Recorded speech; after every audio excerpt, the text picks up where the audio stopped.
Bonjour et bienvenue dans cette vidéo dans laquelle je vais vous montrer comment vous allez pouvoir améliorer le rendu graphique de vos jeux sous Godot Game Engine. Alors pour illustrer mes propos, je vais partir d'une modélisation 3D faite sous Blender. Donc c'est une modélisation 3D basique avec très peu de polygones. Il s'agit d'une ville flottante avec quelques plateformes. Les plateformes sont faites à partir de cubes, les maisons pareil, les arbres idem, c'est juste des cubes qui sont assemblés, donc c'est vraiment des formes très simples. Les nuages c'est des sphères, les tuyaux c'est des cylindres. Donc voilà, on a notre modélisation sous Blender avec aucune texture. Et là on va exporter notre scène, donc vous faites File, Export et vous choisissez le format Collada, DAE, qui est le format à utiliser lorsqu'on travaille avec Godot. Et ensuite vous pouvez importer votre scène sous Godot.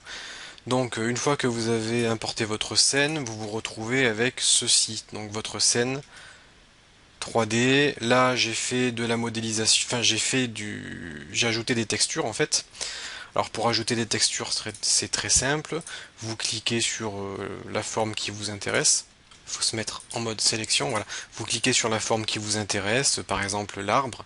Ici vous avez matériel et là vous allez pouvoir modifier le matériel, choisir d'autres couleurs. Et il suffit de double-cliquer sur un matériel et d'accéder à la propriété Albedo et Color pour pouvoir modifier des couleurs. Donc voilà comment modifier les couleurs sous Godot. Donc là on a donc vraiment des couleurs unies très basiques, mais ça donne un style cartoon très sympa. Donc c'est très facile de modifier, de colorer vos éléments sous Godot. Donc une fois que vous avez fait ça, vous allez sur une scène vide. Dans Godot, on sépare les éléments. Donc sur notre scène vide, on va créer un nouveau nœud scène 3D ici. Dans ce nœud scène 3D, on va cliquer sur cette icône pour instancier notre scène. Alors notre scène est ici. On fait ouvrir. Là, on a ajouté notre modélisation. Ensuite, on va ajouter un peu de lumière. On clique sur le nœud, on clique sur le petit plus et on va chercher light. Donc je vais prendre une directional light pour créer une lumière directionnelle. Cette lumière, je vais l'orienter comme je le souhaite. Donc on va dire comme ça. Donc là, notre scène est bien éclairée. On n'a pas d'ombre, donc on va cliquer sur dans l'inspecteur sur la propriété Shadow et on va cliquer sur Enable Shadow pour activer les ombres. Donc là c'est pas mal.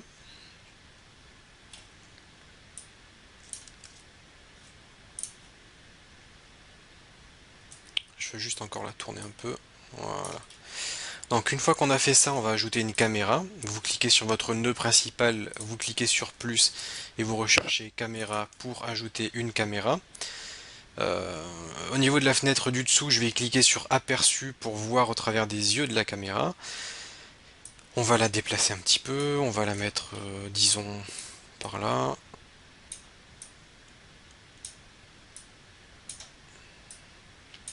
On va la tourner pour filmer un petit peu la scène.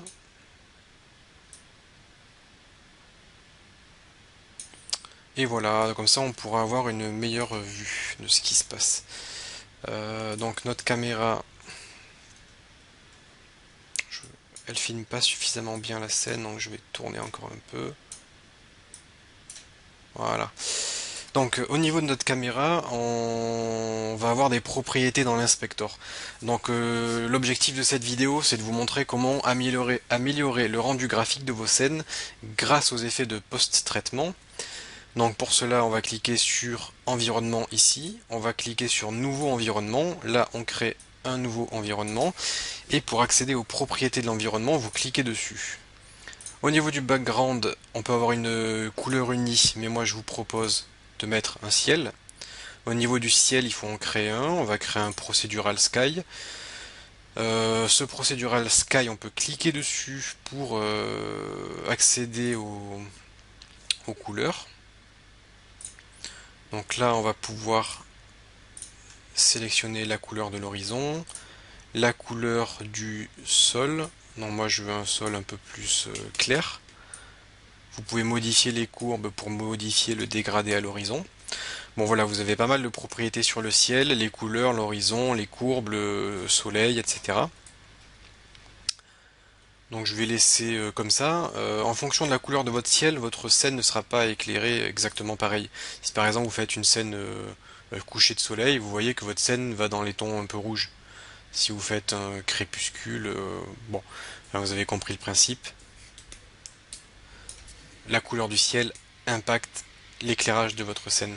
Et vous pouvez même définir l'énergie, donc en gros la puissance de l'éclairage du ciel sur votre scène. Donc je vais y rester sur du 1, même un petit peu plus, 1.1. Ensuite, on peut mettre une lumière ambiante. Moi, je vais pas en mettre, je vais laisser tel quel. On peut mettre un brouillard. Vous pouvez l'activer, choisir la couleur de votre brouillard et choisir l'intensité de votre brouillard. Bon, en général, ça c'est utilisé pour masquer l'arrière-plan en fait par un brouillard si jamais les éléments d'arrière-plan sont pas affichés. Parce que vous savez que la caméra a une distance de vue. Disons par exemple la caméra peut voir jusqu'à 1000 mètres. Et pour pas que le joueur voit que votre monde s'arrête net, on met un brouillard, comme ça c'est un petit peu flouté et il voit pas la mécanique. Le tone map c'est super important. Le tone map ça a un gros impact sur vos couleurs. Moi j'aime bien les deux derniers, ils sont déjà préconfigurés pour nous, Filmic ou ACES, je vais mettre ACES, là ça va donner plus des couleurs cartoon, après c'est à vous de choisir en fonction de ce qui vous plaît, vous pouvez modifier l'exposition. L'auto-exposure, c'est pour ajuster la luminosité de façon automatique, un peu comme on a dans la vraie vie quand on est dans un bâtiment et qu'on regarde par la fenêtre, on est ébloui dans un premier temps, puis ensuite nos yeux s'adaptent à l'éclairage et on y voit un peu mieux. Donc ça, c'est pour reproduire cet effet. Screen Space Reflection, c'est pour avoir des réflexions, par exemple si vous avez des flaques d'eau au sol. SSAO, ça va vous permettre d'ajouter de l'ambient occlusion, c'est-à-dire des petites ombres sur les contours de forme. Si vous regardez chez vous, sur les coins de vos murs, vous voyez qu'il y a des petites ombres. Et bien là, cet effet, comme vous pouvez le voir, va nous créer ces ombres. Et vous pouvez modifier plus ou moins l'intensité pour voilà, en fonction du style que vous voulez donner à votre jeu. Après, il faut éviter de mettre des valeurs trop élevées, sinon on perd le réalisme, sauf si c'est le style que vous voulez donner à votre jeu. Vous pouvez choisir la qualité, donc moi je vais me mettre en height pour avoir une meilleure qualité. Vous avez le blur, ça va vous permettre d'avoir des effets de flou, comme on peut le voir sur le nuage. Et en fait, le premier blur, c'est pour flouter l'arrière-plan, et le second, c'est pour flouter l'avant-plan. Et ces effets de flou artistique vont vous permettre de bien attirer le regard du joueur vers ce que vous voulez qu'il voit. Le glow, c'est plus des effets de brillance, par exemple sur un pare-brise de voiture avec un rayon lumineux ou sur des couleurs très blanches, ça va créer donc voilà cet effet de halo brillant. Moi j'aime bien cet effet. Après faites attention, si vous activez tout, ça consommera beaucoup de ressources et donc votre jeu aura des performances un peu moins élevées. Adjustment, vous pouvez les activer et là vous allez pouvoir jouer avec la luminosité, le contraste. Moi j'aime bien ajouter un peu, j'aime bien en fait avoir un style un peu cartoon. Donc en général je mets un peu de contraste et je mets de la saturation pour faire ressortir les couleurs. Vous pouvez mettre de la color correction si vous vous y connaissez. Et qu'est-ce que je peux vous montrer d'autre? C'est pas mal. Je pense qu'on a fait le tour, on a mis le ciel, le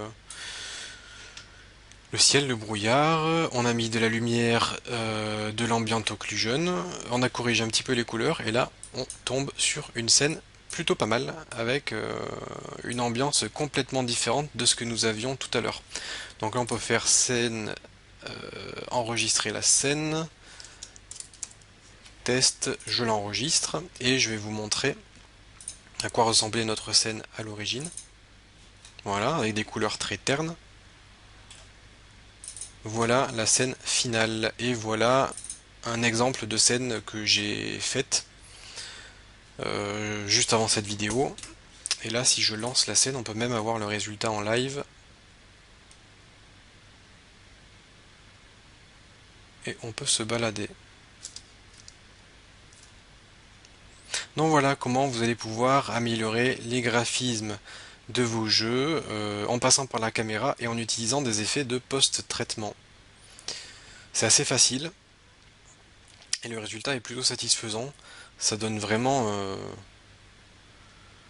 un bel effet visuel. En tout cas, moi j'obtiens le style que je recherche, très cartoon. Ça reste dans le thème avec des objets modélisés en low poly, donc avec très peu de polygones. Donc je profite aussi de cette vidéo pour vous parler de la sortie de mon livre sur le développement de jeux avec Godot. En fonction de quand vous regardez cette vidéo, le livre sera peut-être déjà disponible. Il sort le 26 septembre 2019 aux éditions Des Bookers. Et dans ce livre, je montre comment développer des jeux 2D et comment développer des jeux 3D. Ça s'adresse à ceux qui savent déjà développer ou aux débutants. Le livre met tout le monde à niveau dans une première partie dans laquelle je reprends tous les concepts de base. Et ensuite on a deux projets de jeux vidéo. Donc voilà pour cette présentation des effets de post-processing sous Godot. J'essaierai de vous faire, dès que j'ai le temps, une vidéo dans laquelle je vous présenterai un certain nombre de jeux développés sous Godot pour vous donner une idée de ce qui a déjà été fait par des studios de jeux vidéo indépendants. À bientôt.